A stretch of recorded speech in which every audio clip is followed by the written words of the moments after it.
السلام علیکم ورحمۃ اللہ وبرکاتہ نحمدہ ونصلی علی رسولہ کریم بسم اللہ الرحمن الرحیم۔ حضرات، اس سے پہلے ویڈیو میں ہم اللہ کے رسول صلی اللہ علیہ وسلم کی علالت سے وصال تک کا واقعہ بیان کر چکے ہیں۔ اب آگے کے کچھ واقعات اور حضور صلی اللہ علیہ وسلم کے حلیہ مبارک، آپ کے عادات و اخلاق کے مبارکہ کے تعلق سے چند باتیں آپ حضرات تک پہنچا رہے ہیں۔ آپ حضرات ہماری ویڈیو کو مکمل دیکھیں، غور سے سنیں۔ اگر آپ نے ہمارے چینل کو سبسکرائب نہیں کیا ہے تو سبسکرائب کر دیں۔ اللہ کے رسول جناب محمد الرسول اللہ صلی اللہ علیہ وسلم کا وصال ہوا تو حضرت عمر فاروق اعظم رضی اللہ تعالی عنہ کے ہوش بجا نہ رہے، اور وہ اپنی تلوار کھینچ کر کھڑے ہو گئے اور بلند آواز سے کہنے لگے کہ منافقوں کے چند لوگ یہ گمان کرتے ہیں کہ رسول اللہ صلی اللہ علیہ وسلم کا وصال ہو گیا ہے، حالانکہ حضور صلی اللہ علیہ وسلم کا وصال نہیں ہوا ہے۔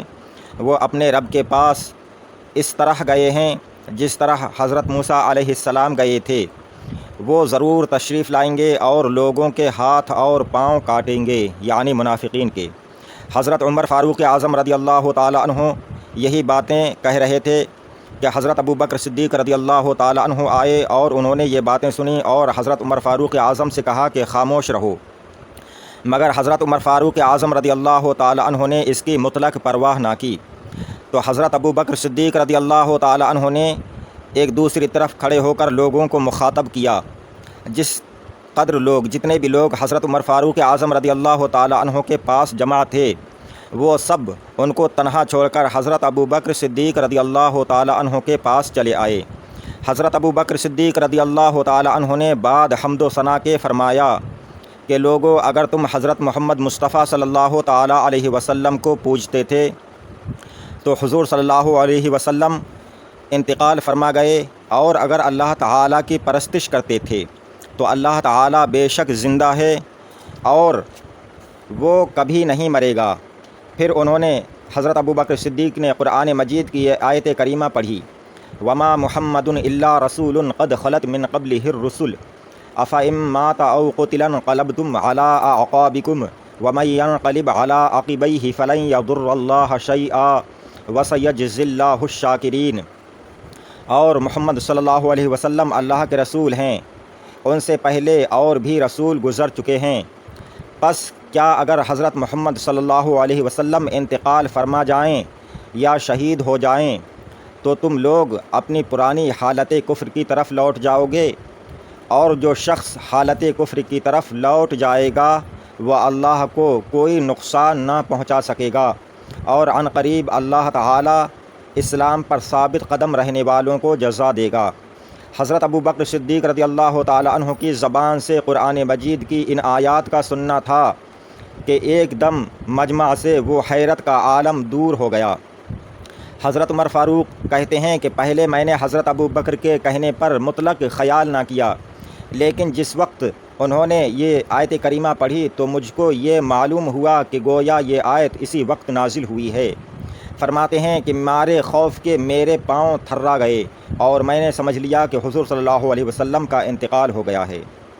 یہاں مسجد نبوی میں یہ باتیں ہو رہی تھیں کہ خبر پہنچی کہ ثقیفہ بنو ساعدہ میں انصار اکٹھے ہو رہے ہیں، اور وہ سب سعد بن عبادہ کی بیعت کرنا چاہتے ہیں، اور بعض انصار یہ بھی کہتے ہیں کہ ایک ہم میں سے امیر ہوگا، ایک قریش میں سے امیر ہوگا۔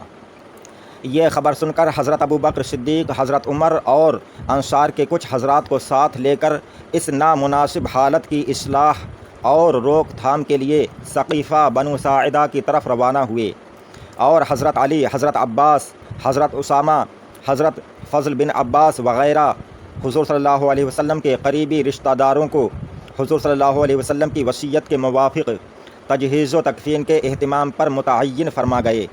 حضرت علی نے حضور صلی اللہ علیہ وسلم کو غسل دیا۔ حضرت عباس کے دونوں لڑکے کروٹ بدلواتے جاتے تھے، اور حضرت اسامہ پانی ڈالتے جاتے تھے۔ جب غسل دے کر حضور صلی اللہ علیہ وسلم کی تجہیز سے فراغت ہوئی تو صحابہ کرام میں اختلاف ہوا کہ حضور صلی اللہ علیہ وسلم کو کہاں دفن کیا جائے۔ بعض کہتے تھے کہ آپ کے مکان میں۔ حضرت ابو بکر صدیق رضی اللہ تعالی عنہ نے آ کر کہا کہ میں نے رسول اللہ صلی اللہ تعالی علیہ وسلم سے سنا ہے کہ ہر ایک نبی اسی جگہ دفن کیا گیا ہے جہاں اس نبی کا انتقال ہوا۔ لوگوں نے یہ سنتے ہی حضور صلی اللہ علیہ وسلم کے فرش کو جس پر حضور صلی اللہ علیہ وسلم کا وصال ہوا اٹھا دیا اور اسی جگہ قبر کھودی گئی۔ قبر بغلی کھودی گئی تھی۔ جب قبر تیار ہو گئی تو جنازہ کی نماز پڑھنی شروع ہوئی۔ اول مردوں نے، پھر عورتوں نے، پھر لڑکوں نے نماز جنازہ پڑھی۔ کسی نے کسی کی امامت نہ کی۔ آپ صلی اللہ علیہ وسلم کے مرض کی شدت اور پھر انتقال کا حال سن کر اسامہ بن زید اور ان کے تمام لشکر والے مدینہ شریف میں چلے آئے اور فوجی علم حجرہ مبارکہ کے دروازے پر کھڑا کر دیا گیا تھا۔ نماز جنازہ چونکہ حضرت عائشہ رضی اللہ تعالی عنہا کے حجرے میں جہاں حضور صلی اللہ علیہ وسلم کا وصال ہوا اور جہاں آپ کی قبر تیار ہوئی تھی پڑھی گئی، لہٰذا ظاہر ہے کہ تمام مسلمان جو مدینہ شریف میں موجود تھے ایک مرتبہ نماز نہ پڑھ سکتے تھے۔ پھر یہ نماز جنازہ کسی کے زیر امامت بھی ادا نہیں ہوئی بلکہ الگ الگ ادا کی گئی، لہٰذا یہ کسی طرح ممکن ہی نہ تھا کہ تمام مسلمان جو مدینہ شریف میں موجود تھے، تمام لشکر اسامہ، تمام عورتیں، تمام لڑکے، تمام غلام گروہ در گروہ حجرہ میں آ کر نماز جنازہ پڑھتے اور حضور صلی اللہ علیہ وسلم کے انتقال کے بعد فوراً ہی دفن کر دیے جاتے۔ نماز جنازہ کا سلسلہ یقیناً اگلے دن تک برابر جاری رہا ہوگا اور اس لیے اس پر ذرا بھی تعجب نہیں ہونا چاہیے کہ حضور صلی اللہ علیہ وسلم کی وفات، آپ کا وصال دوشنبہ کو ہوا اور آپ اگلے روز سہ شنبہ کو دفن کیے گئے۔ بعض ضعیف روایتوں میں یہ بھی مذکور ہے کہ حضور صلی اللہ علیہ وسلم سہ شنبہ اور چہار شنبہ کی درمیانی شب میں دفن کیے گئے، جو اسلامی حساب کے موافق چہار شنبہ کی شب تھی۔ تب بھی کسی حیرت اور تعجب کا مقام نہیں ہے کیونکہ آپ کی وفات اور آپ کے دفن میں اس طرح 36 گھنٹہ کا فاصلہ زیادہ سے زیادہ مانا جا سکتا ہے، اور وہ جو اس حالت کے اعتبار سے اوپر مذکور ہوئی کچھ زیادہ نہیں ہے۔ حضور صلی اللہ علیہ وسلم کا حلیہ مبارک کے تعلق سے چند باتیں آپ حضرات غور سے سنیں۔ حضور صلی اللہ علیہ وسلم نہ بہت لمبے قد کے تھے نہ بہت چھوٹے قد کے، مگر دوسرے آدمیوں کے مجمع میں سب سے اونچے قد کے معلوم ہوتے تھے۔ بیٹھے ہیں تو بیٹھے ہوئے سب سے اونچے، اور اگر کھڑے ہیں تو کھڑے ہوئے تمام لوگوں سے اونچے قد کے معلوم ہوتے تھے۔ حضور صلی اللہ علیہ وسلم گندمی رنگ سرخی مائل تھے، سر مبارک بڑا، داڑھی خوب بھری ہوئی، بال سیاہ خوب کالے، قدرے پیچیدہ یعنی تھوڑے گھنگرالے بال تھے، آنکھیں گول بڑی سیاہ پر رونق خوبصورت، سر کے بال سیدھے، اکثر کان کی لو تک یعنی کبھی کان کی لو تک رکھتے، کبھی کندھوں تک اور کبھی کان کی لو سے اوپر بھی رہتے تھے۔ بھوئیں باہم پیوستہ یعنی دونوں بھوئیں حضور صلی اللہ علیہ وسلم کی ملی ہوئی تھیں، بیچ میں صرف تھوڑا سا فاصلہ تھا اور بیچ میں ایک باریک سی رگ فاصل تھی کہ غصہ کے وقت ظاہر ہو جاتی تھی، وہ نس بڑی ہو جاتی تھی۔ آنکھوں کی سفیدی میں سرخ ڈورے بھی تھے، رخسار مبارک، آپ کے گال مبارک پر گوشت تھے، بھرے ہوئے تھے، سر میں تیل ڈالتے تھے اور آنکھوں میں سرما لگاتے تھے، دانت مروارید سفید و چمکدار کی طرح تھے، تبسم کے سوا کبھی کھلکھلا کر نہ ہنستے تھے، صرف آپ صلی اللہ علیہ وسلم مسکراتے تھے، کھلکھلا کر کبھی نہیں ہنسے۔ آپ نہایت خندہ رو، شیریں کلام، فصیح، شجاع اور جمیع کمالات انسانیہ تھے۔ بے شک آپ کے دونوں شانوں کے درمیان، دونوں مڈھوں کے درمیان مہر نبوت تھی۔ آپ اپنا کام خود اپنے ہاتھ سے کرتے تھے، کسی کا سوال یعنی کوئی کچھ مانگتا تھا تو اسے ضرور دیتے تھے، کبھی اسے خالی نہ لوٹاتے تھے۔ حضور صلی اللہ علیہ وسلم کی ازواج مطہرات اور آپ کی اولاد کے تعلق سے چند باتیں آپ حضرات غور سے سنیں۔ سوائے حضرت ابراہیم کے حضور صلی اللہ علیہ وسلم کے 3 بیٹے ابراہیم، قاسم، عبداللہ۔ حضرت ابراہیم کے سوا جو ماریہ قبطیہ کے پیٹ سے پیدا ہوئے تھے، باقی تمام اولاد حضور صلی اللہ علیہ وسلم کی حضرت خدیجہ رضی اللہ تعالی عنہ کے بطن سے ہوئی۔ سب سے پہلے حضرت قاسم پیدا ہوئے جو 4 سال کی عمر میں ہی مکہ شریف میں ہی انتقال کر گئے۔ حضور صلی اللہ علیہ وسلم کی اولاد میں سب سے بڑے آپ کے بیٹے حضرت قاسم تھے اور 4 سال کی عمر میں ان کا انتقال ہو گیا مکہ شریف میں ہی۔ انہی کے نام سے آپ کی کنیت ابو القاسم ہوئی۔ ان کے بعد حضرت زینب، پھر حضرت عبداللہ جن کا لقب طیب اور طاہر تھا، پھر رقیہ، پھر کلثوم، پھر سب سے آخر میں سب سے چھوٹی بیٹی حضرت فاطمہ الزہرا رضی اللہ تعالی عنہا پیدا ہوئیں۔ لڑکے سب چھوٹی ہی چھوٹی عمر میں انتقال کر گئے، لیکن لڑکیاں سب جوان ہوئیں اور ان کی شادیاں ہوئیں۔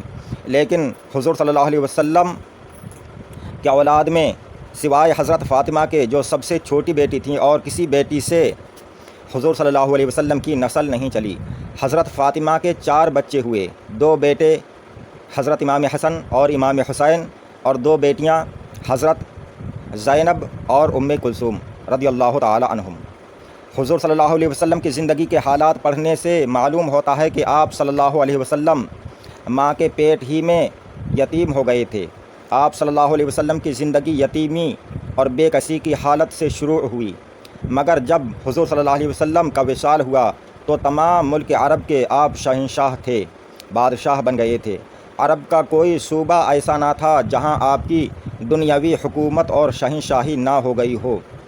ان تمام حالات اور تمام مدارج زندگی میں آپ کی سادہ زندگی یکساں طور پر نظر آتی ہے، اور صحیح بخاری شریف میں روایت ہے کہ حضرت عائشہ فرماتی ہیں کہ حضور صلی اللہ علیہ وسلم نے کبھی اپنے آپ کو دنیاوی کام کاج میں دوسروں پر فضیلت نہیں دی، بلکہ جس طرح تم سب لوگ اپنے گھروں میں اپنا کام کرتے ہو، ایسے ہی حضور صلی اللہ علیہ وسلم بھی اپنے گھر میں اپنے گھر کا کام کیا کرتے تھے۔ حضور صلی اللہ علیہ وسلم خود ہی اپنی بکریوں کا دودھ دوہ لیتے اور خود ہی اپنی جوتیاں مبارک گانٹھ لیتے تھے۔ مدینہ منورہ میں جب مسجد نبوی کی تعمیر ہو رہی تھی تو حضور صلی اللہ علیہ وسلم سب کاموں میں شریک تھے، یہاں تک کہ معمولی مزدوروں کی طرح آپ بھی اینٹیں اٹھا کر لاتے تھے۔ جنگ احزاب میں آپ بھی خندق کھودنے والوں میں شامل تھے، اپنے ہاتھوں سے مٹی اٹھاتے اور پتھر توڑتے تھے۔ آپ صلی اللہ علیہ وسلم کی غذا عموماً جو کی روٹی ہوتی تھی۔ آپ صلی اللہ علیہ وسلم کے گھر میں چھلنی نہ تھی، پھونک مار کر بھوسی اڑا دی جاتی تھی۔ کبھی 2 دن تک متواتر یہ جو کی روٹی بھی پیٹ بھر کر آپ کو نہ ملی۔ بعض مرتبہ ایک مہینہ تک حضور صلی اللہ علیہ وسلم کے مبارک گھر میں آگ نہیں جلی۔ اللہ اکبر! صرف کھجوروں اور پانی پر حضور صلی اللہ علیہ وسلم نے اور آپ کے گھر والوں نے زندگی بسر کی۔ حضور صلی اللہ علیہ وسلم نے کبھی کسی کھانے کو برا نہیں کہا، نہ اس میں عیب نکالے۔ جو کچھ موجود ہوتا وہی تناول فرما لیتے۔ اگر بھوک نہ ہوتی یا جی نہیں چاہتا اس کھانے کو تو ہاتھ کھینچ لیتے، کھاتے نہیں لیکن برا نہیں بتاتے۔ حضرت عائشہ سے پوچھا گیا کہ حضور صلی اللہ علیہ وسلم کا بستر آپ کے گھر میں کس چیز کا تھا؟ حضرت عائشہ نے فرمایا کہ ادھوڑی کا، جس میں کھجوروں کی چھال بھری ہوئی تھی۔ یہی سوال حضرت حفصہ رضی اللہ تعالی عنہا سے بھی کیا گیا تو حضرت حفصہ نے فرمایا کہ ایک ٹاٹ کا ٹکڑا تھا جسے ہم دوہرا کر دیا کرتے تھے حضور صلی اللہ علیہ وسلم کے لیے۔ حضرت حفصہ فرماتی ہیں کہ ایک رات میں نے خیال کیا کہ اس کی 4 تہیں کر دوں تاکہ حضور صلی اللہ علیہ وسلم کو زیادہ آرام ملے۔ چنانچہ ایسا ہی انہوں نے کیا۔ جب صبح ہوئی تو حضور صلی اللہ علیہ وسلم نے پوچھا کہ رات تم نے میرے لیے کیا بچھایا تھا؟ حضرت حفصہ فرماتی ہیں کہ میں نے کہا کہ وہی آپ کا ٹاٹ تھا، مگر اس کی میں نے 4 تہیں کر دی تاکہ آپ کو زیادہ آرام ملے۔ حضور صلی اللہ علیہ وسلم نے فرمایا کہ نہیں، تم اسے جیسا پہلے تھا ویسا ہی کر دو۔ اس نے رات مجھے نماز شب سے باز رکھا۔ حضور صلی اللہ علیہ وسلم وصال فرمانے سے پہلے آپ نے فرمایا تھا کہ میرے ورثہ کو میرے ترکے میں روپیہ پیسہ وغیرہ نقدی کچھ نہ ملے۔ ایک یہودی کے پاس آپ کی زرہ بعوض 30 درہم گروی رکھی تھی۔ حضور صلی اللہ علیہ وسلم کے پاس زر نقد اتنا نہ تھا کہ اس کو چھڑا لیتے۔ آپ نے ترکے میں اپنے ہتھیار، ایک خچر اور ایک زرہ چھوڑی۔ ان چیزوں کی نسبت بھی یہی ارشاد تھا کہ خیرات کر دی جائیں۔ کیا وہ لوگ اندھے نہیں ہیں جو یہ کہتے ہیں کہ حضور صلی اللہ علیہ وسلم نے نعوذ باللہ ذاتی اغراض، نفسانی مقاصد، جاہ طلبی، حصول زر اور ملک گیری کے لیے اپنی قوم پر تلوار اٹھائی تھی؟ معاذ اللہ، ایسا نہیں ہے۔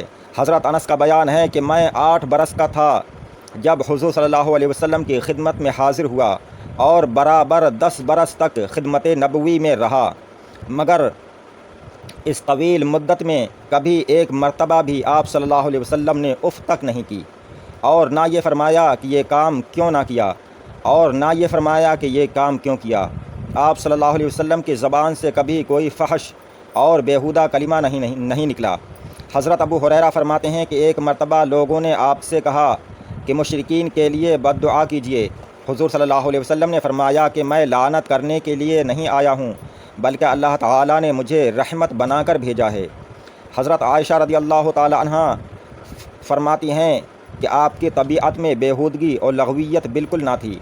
آپ بچوں کو اپنی گود میں بٹھا لیتے اور ان سے کھیلا کرتے۔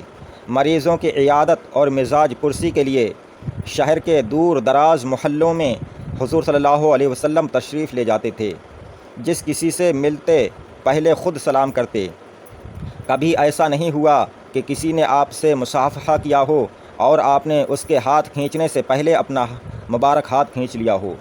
آپ احتراماً اپنے اصحاب کا نام نہ لیتے تھے، بلکہ کسی کنیت سے مخاطب کرتے اور محبت آمیز پسندیدہ ناموں سے ان کو یاد کرتے تھے۔ آپ صلی اللہ علیہ وسلم کسی کا قطع کلام نہیں کرتے تھے، یعنی کوئی بات کرتا ہو تو اس کی بات کاٹ کے بیچ میں نہیں بولتے تھے۔ ہاں، اگر کوئی نازیبہ بات کہتا تو آپ اسے منع فرما دیتے یا اٹھ کر کھڑے ہو جاتے تاکہ وہ خود ہی رک جائے۔ باقی واقعہ انشاءاللہ تعالی آگے بیان ہوگا۔